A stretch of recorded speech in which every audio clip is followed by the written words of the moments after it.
सरदार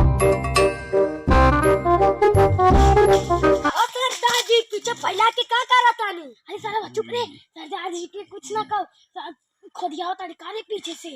अरे सारे चिनुआ मिनुआ तो नहीं सरदार जी के मजाक उड़ावताड़ा। जब करे पड़ी ना पिछवाड़ा से पानी सरदार जी पानी छोड़ी चले चिन्नू को लूटे बाबा झिंझोरा के दर्शन करे। अरे चिन्नुआ सारे सही कहा ताड़े, सुना ताड़ी वहाँ का बाबा बहुत शक्तिशाली बाटे, वहाँ का प्रसाद खाई जाए तब लूट। अरे सरदार जी चल जे रास्ता हम जा तारी झिंझोरा बाबा पूजा करे।